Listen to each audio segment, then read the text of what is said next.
Hey, Kids Cook Real Food. Katie Kimball here for the Healthy Parenting Connector, where, as always, we strive to connect parents who really want to raise healthy kids with the experts who have the information they need.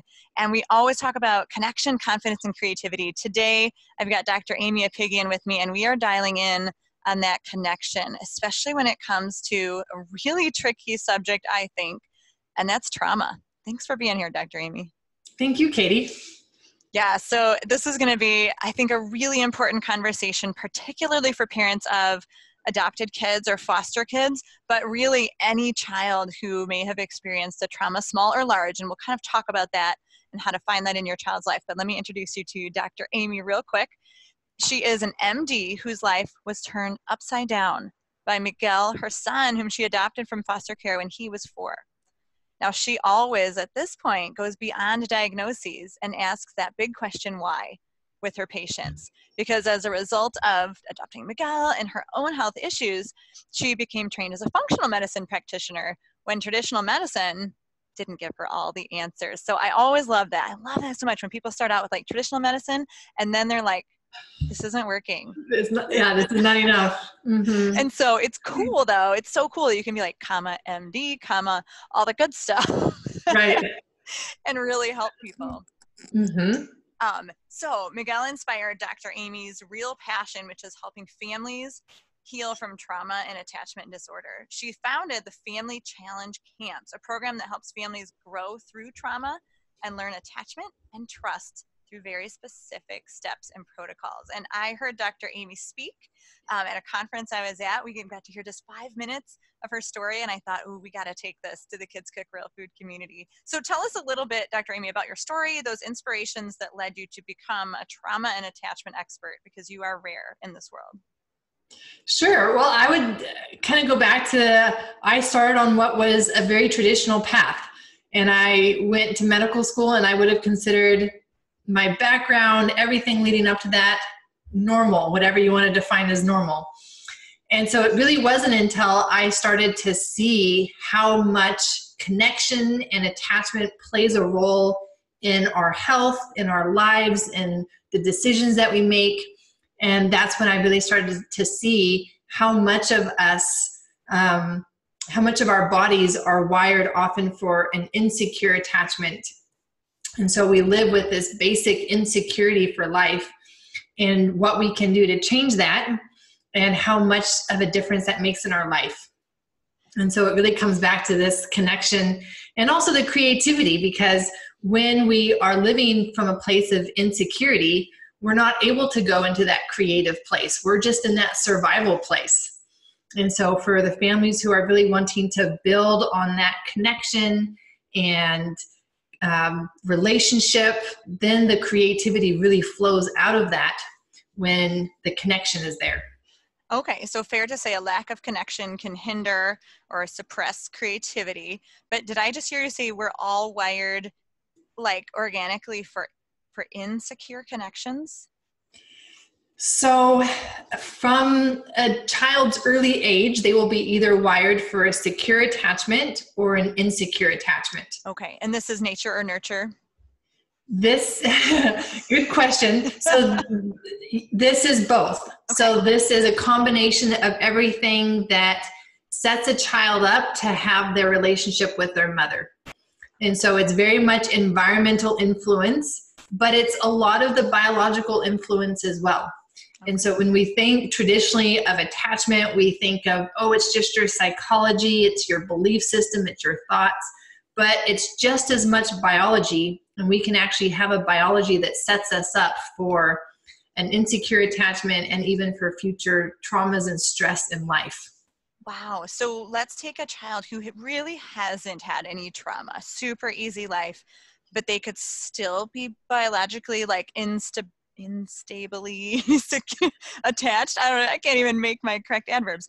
Like attached insecurely simply because of the way they're wired, even without any actual trauma yet. Yes, that is very true. And so there's this misconception that for a child to have what we are going to call attachment trauma, that there had to be this big trauma, that there had to be abuse, there had to be neglect. And that's just not true. And the society in large right now, we are moving more towards disconnect, right? Especially for lots of reasons, right? But technology certainly doesn't help.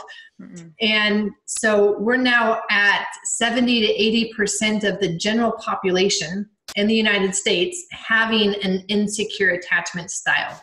Whoa, what? And what we have found through the studies over the years is that whatever your attachment style is as a mother, that is what you are going to pass on to your child, because it's like you're passing on your nervous system to your child. And so this attachment style gets wired into your nervous system. And by nervous system, I mean both your brain and then all the nerves that come from your brain out to every muscle and cell and organ in your body. Mm-hmm. And so that's where you either have this secure attachment or insecure attachment, literally wired. Like it's just how you're wired as a person. And if that's how you're wired as a person, that is what you will pass on to your children as a mother, because that will be your relationship worldview. That will be your relationship dynamics. That will be all you know. And so there may not be any trauma, but you may still pass on an insecure attachment, which an infant and a young child perceives as an attachment trauma because of the disconnect that they feel from their mother. And then, yes, they can have biology, they can have certain genetics that set them up to feel more disconnected than what another child would feel without those biochemical imbalances. Oh my goodness. So now I have like 50 new questions. I'm really glad this came up at the beginning of our conversation, because first of all, when I think about trauma and attachment, I think of the audience who needs to hear this as being like sort of a small slice. But now we've, at least at the very beginning here, thank goodness, expanded it like, okay, everyone, literally everyone needs to listen. And also it sounds like, I mean, if 70 to 80% are having some insecure attachment and it's passed to our kids, that is just going to continue to get worse and worse and worse. Please tell me there's some hope that genetics aren't the end all be all. No, there's lots of hope, Katie, and I think that that's why we're talking together, right? Good, okay. if there was no hope, I wouldn't be doing what I'm doing, because there wouldn't be anything to do. Mm-hmm. But yes, you are correct in that every generation in our society is showing a higher percentage of insecure attachment because it's being passed on to every child in each generation. Mm-hmm. So yes, it was not as high of an insecure attachment style several decades ago, and we've gone from 50% to now 70 and 80% in a matter of a few decades. Wow. But there is so much that we can do, and that was the process that I had to learn and I had to go through, first with my son and then with myself. Okay. And so first of all, I figured out how to heal, rewire my son, who had, yes, he had extensive childhood trauma up until age 4. But even a lot of people would think that, hey, you got him at age 4. He's still young. When he grows up, he's not going to remember the stuff that happened to him when he was young. And that's not how trauma works. Because it was how his nervous system got wired, it's all programmed into his body, whether or not he has conscious memory of it. Wow. And so it's just this basic insecurity. And so as a mom, I'm seeing this play out in him, in how he was very disrespectful of me, how he always seemed to need to control everything. And if he didn't get his way, there were huge meltdowns in order to try to get his way. The emotional regulation, and that's kind of a big word, but his ability to handle emotions and stress was nil. And that's part of this attachment trauma. And so part of healing and rewiring then is seeing that process happen of him being able to not only now feel loved, feel safe, feel secure, but then that translating into him trusting me. And not having all of the disrespect and the control issues and the temper tantrums, because now he sees that I'm here for his good and I want his best, so he can trust my decisions.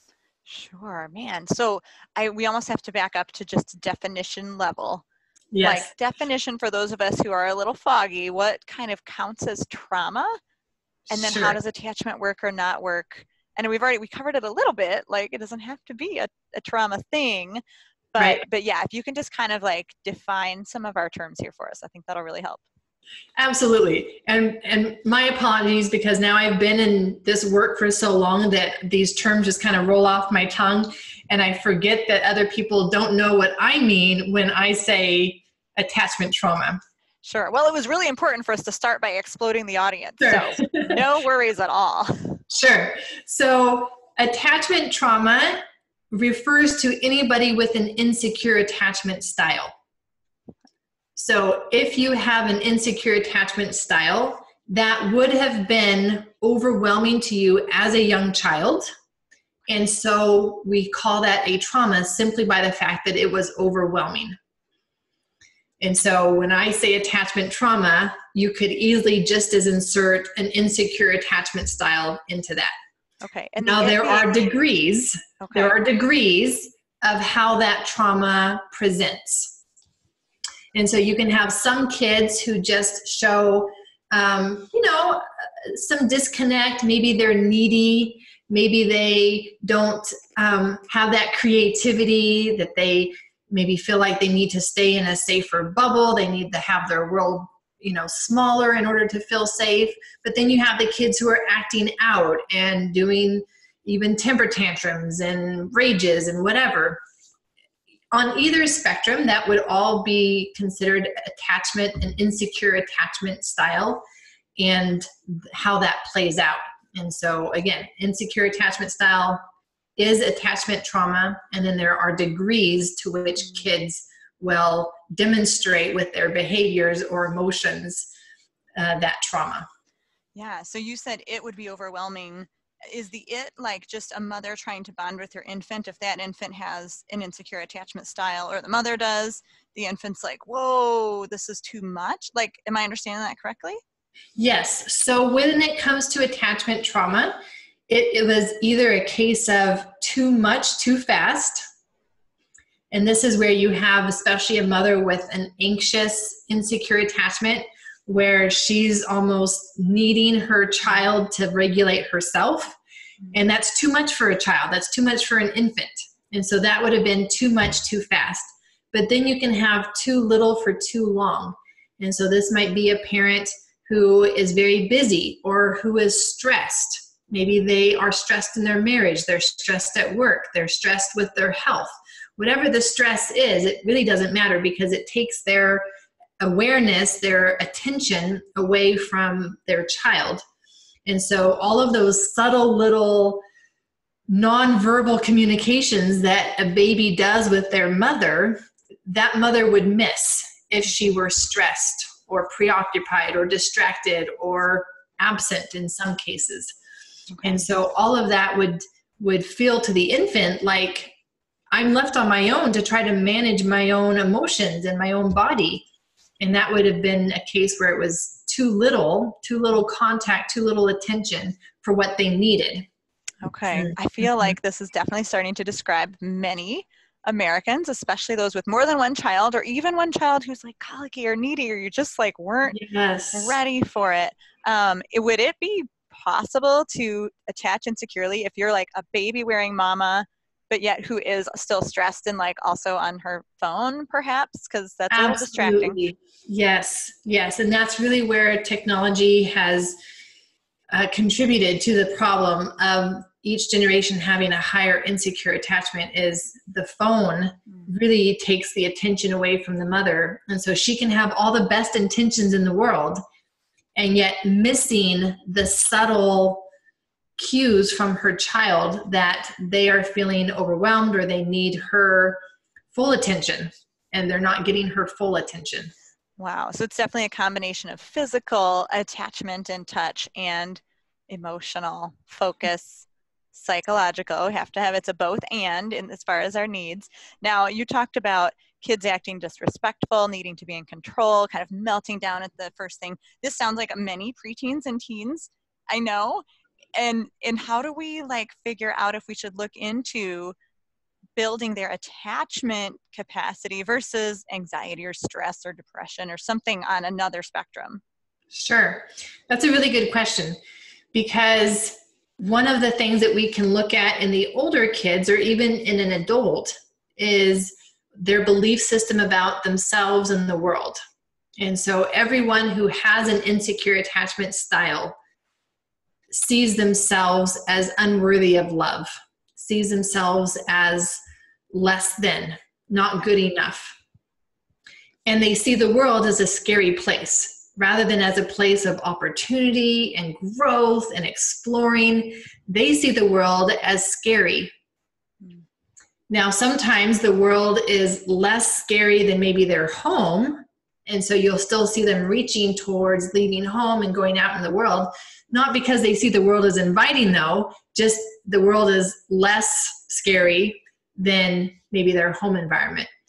And so you see this belief system playing out though. And so that's where you can really start to tell and ask somebody how they truly see themselves and how they truly see the world. And that will give you a lot of insight in terms of their attachment style.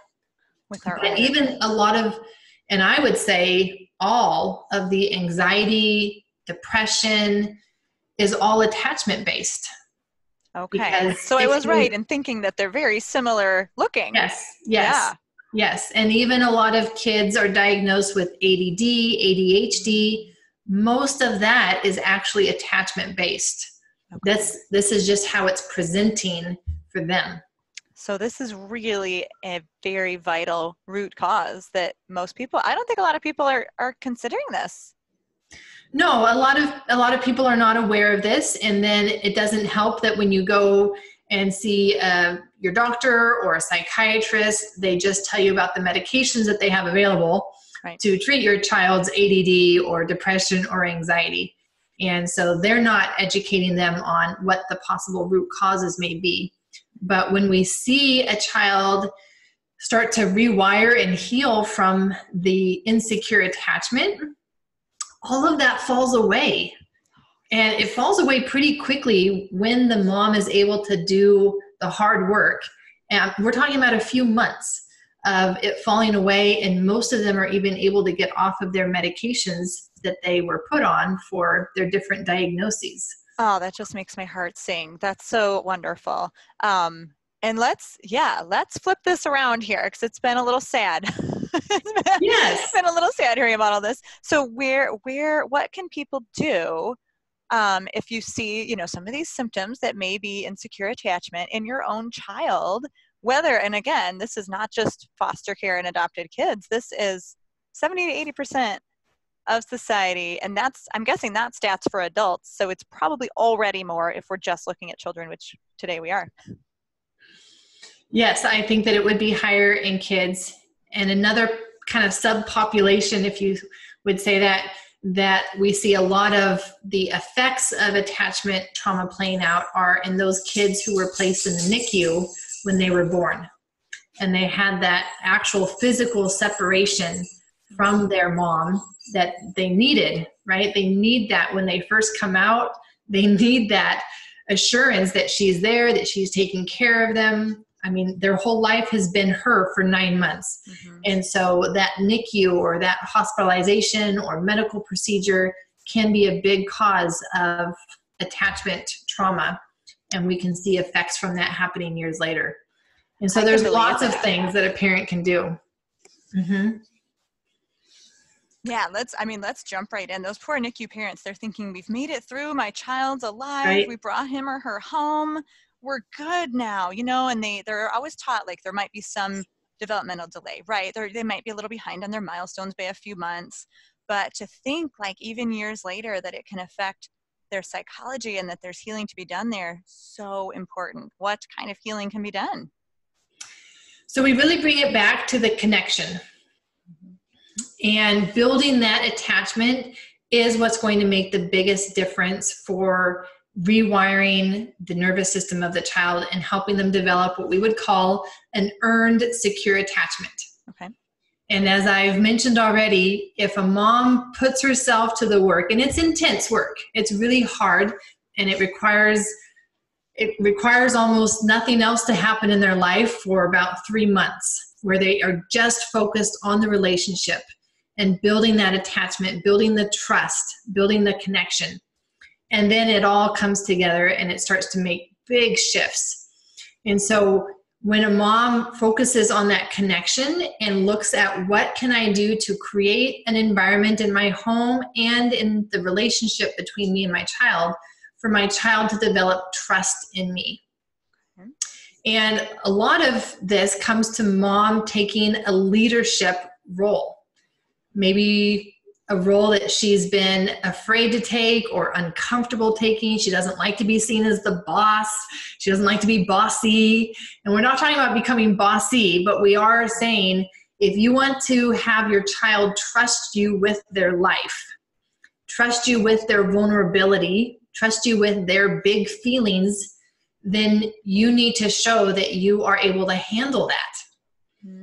And that is you becoming a leader. And so sometimes my moms even wear queen crowns around their house during the day, just to remind themselves that this is who I am. I am the queen, and I can make a lot of choices that will influence my relationship and my children for positive. So that would be one of the main things that we focus on in the program, is building mom into that leader mom that she needs to become in order for her child to trust her with all of their big monster volcano stuff that they feel inside.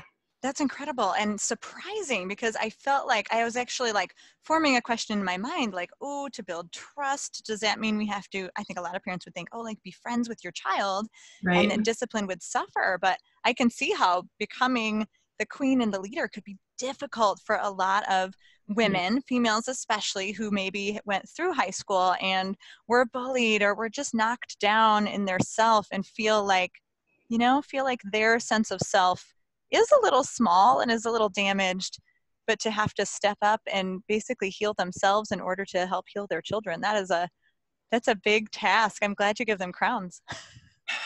Yeah, and it's really cool to see the transformation happen in them and even how they see themselves, because they've gone from feeling out of control and very much unclear, don't know what to do, have done everything that they've known to do, and then they step into this leadership role and it's like everything starts to click. Just the way they walk now, they will walk into a room and it's just like, I'm taking ownership, I'm taking responsibility for the energy in this room, and I'm going to be the leader in having a positive energy in my home. This is kind of how I am deciding that my home is going to be today. Okay. Now, just to grab a few examples from like my own life, are you saying, so for example, I shouldn't probably say to my kids, well, I'm not really sure how to handle this situation. I know you did something wrong, but this is really tricky for mom. Or like, oh, I don't know what's for dinner tonight. I hate that I'm a bad meal planner. Those would be good examples of bad ways to be a leader in the home. Yes. And I think that it's okay to say sometimes like, I'm not sure what to do. But then I always have them follow up with, but I'm going to think about it and I'll get back to you when I know what I'm going to do. Got it. So like, it's right? Like a confident insecurity. Exactly. Having that confidence of, I know that I am the leader, right? Rather than me kind of following you around and picking up whatever chaos you're creating, I am now going to be the leader, and I will get back to you when I know what I'm going to do about whatever situation. Okay. And so this helps the kids to begin to trust mom, to begin to feel safer in their own space. Yeah. And I'm glad that you brought that up in terms of when we think of trust. I think as females, we naturally think of, oh, I need to, be their friend. And I'm not saying that we're not going to play with them. On the contrary, right? Like we're actually building on that connection. But for that trust, for the trust to happen, the kids need to see the mom as bigger than they are. Because otherwise, why would they trust them, right? they would just be their friend. Mm-hmm. And so it's asking a child to start to become more vulnerable and do what will be very hard for them to do and connect in ways that they've never felt comfortable connecting before. To ask them to do that requires a lot of strength and trust on their part. And so when a mom can step into that leadership role and say, you know what, whatever you throw at me, I can handle it. Whatever big emotions you have, whatever big secrets you need to share with me, I can handle it. I'm not going to melt down emotionally. I'm not going to, fall apart. I'm not going to lose my cool. I can control my emotions. And by doing that, then I can help you control your emotions when you have felt out of control. So it is needing the trust does need to be coming from the child perceiving, experiencing, feeling their mom as somebody bigger than they are that can be a resource for them when they don't know what to do. Okay, it makes perfect sense. But I mean, I think if just a layperson would attack this situation, they'd be like, oh, like you need to just love your kids more, say you love them, show you love them. And you're taking this absolutely a level up. And I can see why moms in these situations need your support, because I feel like, well, I melt down and I'm not always emotionally there. And I sometimes enter into power struggles with my kids, and they're not even like having massive behavior problems. So I'm sure this is a huge challenge. What's next after that trust begins to be built? Are there other practical steps because really that first one, any of us can institute in our own home starting like today, with support. Hopefully we have supported that other people can like build us up and say, okay, you can do this. You got to do this. But then what happens? So this is where I also introduce accountability. And that's a big word for saying that everyone needs to be responsible for their actions. And so a person can feel whatever they want to feel. They can think whatever they want to think. But when they actually do something and act, then that's what they are responsible for. Mm-hmm. And so what has happened naturally is a lot of moms have become scared of their child's behavior. I think of many moms who go to the grocery store, right? They have their children with them and their children start saying, I want that candy bar. And they say no, and there's the meltdown that happens. And the mom becomes scared of the meltdowns because of how embarrassing it's going to be in the store. And so rather than, again, being the leader, she gives in to the child in order to avoid that embarrassment. And so she's stuck in this cycle of being afraid of her own child's behaviors and actions. Sure. And so part of... we take steps to avoid even that potential behavior, right? We just won't take them. But there's that whole feeling that kids... we may not say to them, we're scared of you. Right. Oh yeah, no, I'm not sure I've ever met a mom who's actually said those words, but yes, like I can see them tiptoeing around the child when they think the child might have a temper tantrum, right? And they'll say, okay, well, I guess you don't have to do that right now. And rather than being able to say, hey, this is what needs to be done and let's get on with the day, they're tiptoeing around their own child sometimes. So you're teaching the kids accountability for their actions as well as the parents. Am I reading that correctly? Yes. And so what I start to teach mom how to do is for the kids to now own up and have accountability for their behaviors. So when they've done something that is hurtful to somebody else, then they have to make that up. And they actually go through this process of saying what they did and then how they're going to make it up. And that whole process is so scary for somebody, especially a young child who's never had to do that. And so this is where I'm really teaching mom also how to have really soft eyes, how even to stand in relationship to her child so that she's promoting that this vulnerability is safe. And she's promoting that you can be accountable, you can be honest, and we actually celebrate when they are honest, when they tell the truth about, hey, I hit my brother, I threw his toy away, I did whatever. There's actually a high five and a hug that happens afterwards because good job for telling the truth. Mm-hmm. Obviously not good job for doing that.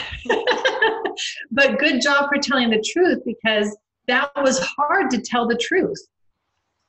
And then the next piece would be the relationship repair. Okay, so now that you did that, how are you going to make that up to your brother? How are you going to make that up to me for whatever? And so after the accountability comes that relationship repair. And that's really where I start to see the big shifts happen in the kids and in the moms, when the kid can feel like, you know what? Yes, I can make mistakes and I don't have to lie about it. I don't have to try to hide it, because I know now that I can make it up. And then I can move on with my day having a clear conscience, and it's over, right? Like I've actually made that right. And so for some kids who have actually hit their mom or bit their mom or, whatever during their meltdowns, they're actually doing, we get out the lotion and we have them just do a 10-second massage of where they hurt their mom, right? But just that action of being able to make it up and make it right really changes the whole rest of the day in regards to their connection that they're able to maintain.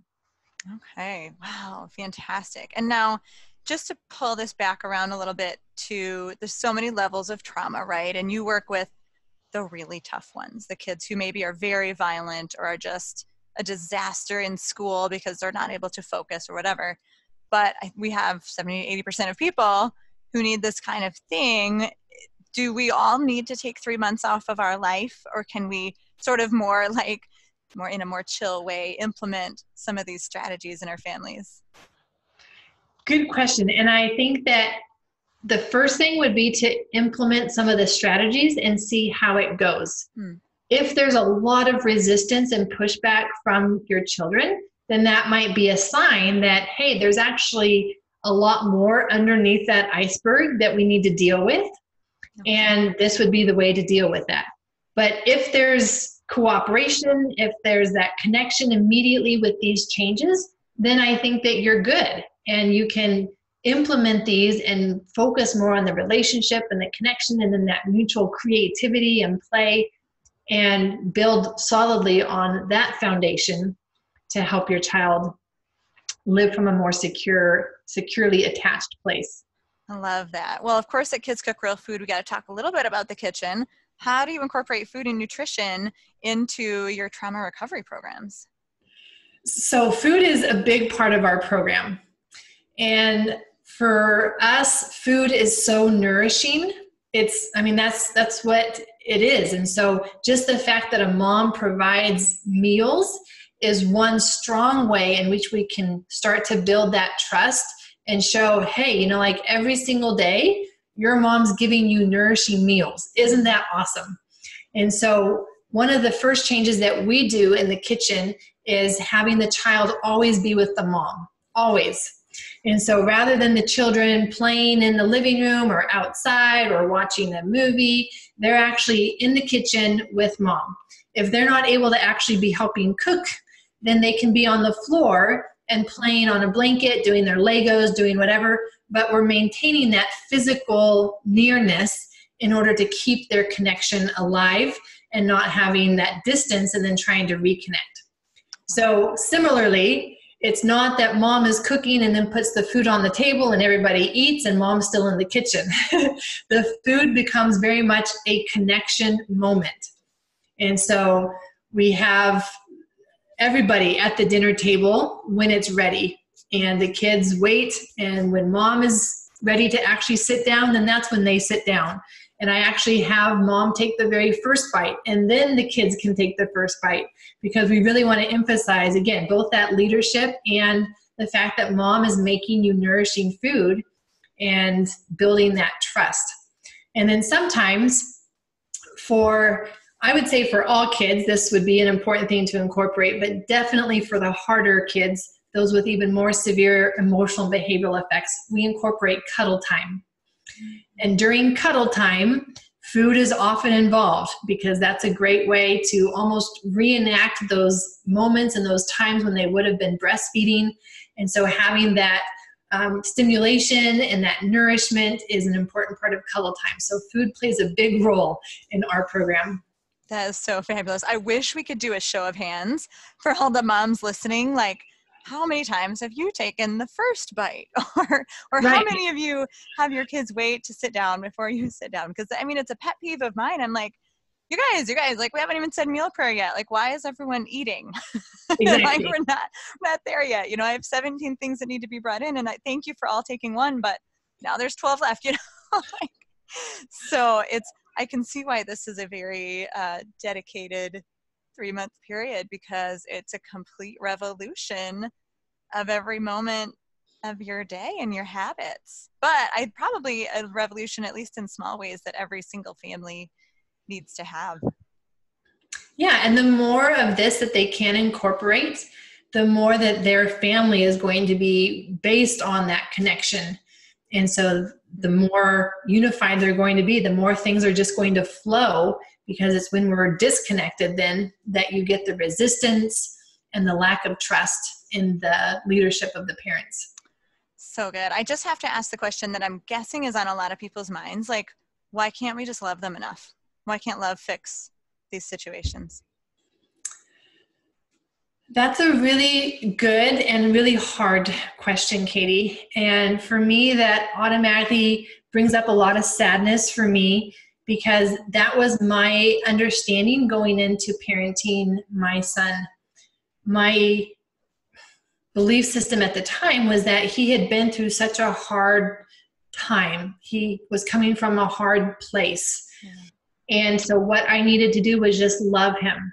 And so I did start with that. And I started with, actually, I remember that first moment. I was on the floor with him when he came into my home, and I started to play with him on his level.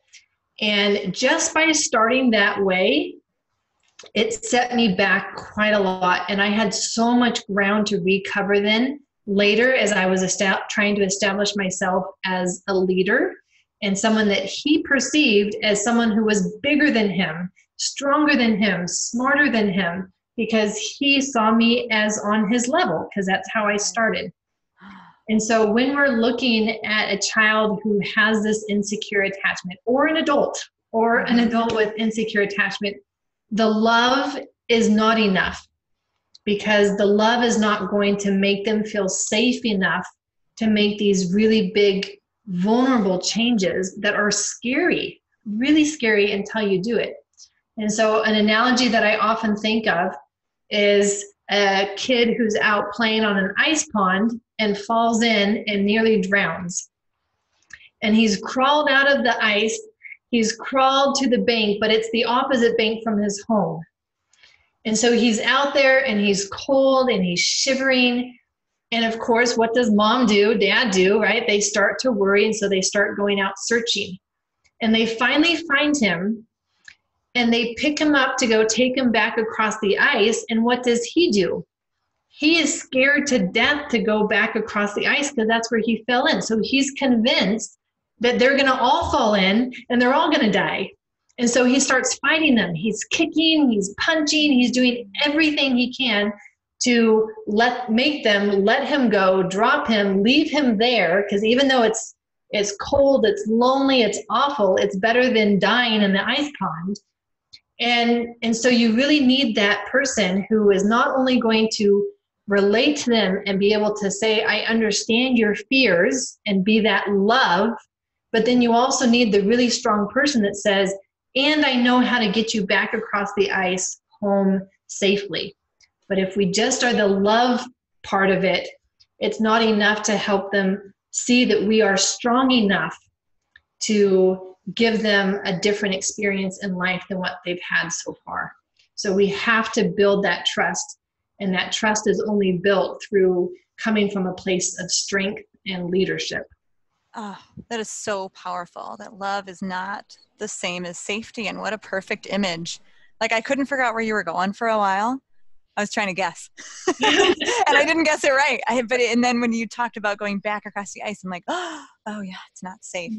Love is not the same. Love is, yeah. And for a person with an insecure attachment, that's what they fear, is love itself, is that vulnerability that happens in love. And so no, you try to love them and they will always do things in order to kind of make your love bounce right back to you. They're not going to be able to take it in and receive it to let it change their life.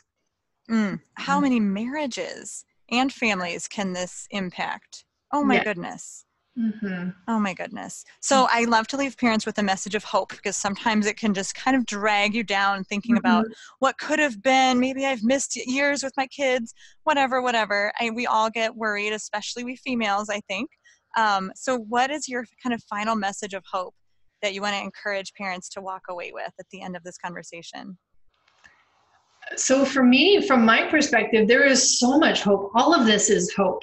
Because once a mom becomes aware that even that either herself and or her child has an insecure attachment, there are so many things that she can do. And that's where the hope comes from. And I love seeing that transformation happen as she goes through this process with her child. And I mean, I'm thinking of a mom that I'm working with right now who's working with her biological 8-year-old. Okay. And in just 4 weeks, they've had this major shift in their family. And she was in her bedroom getting changed, and the house was quiet. And of course, as a mom, like, what do? You start panicking, right? Like, where are the kids? Because she was used to them constantly fighting and bickering, and it was quiet. And so she comes bolting out of her room, right? Like, where are the kids? And there they both were in the living room, actually playing nicely together. That had never happened before.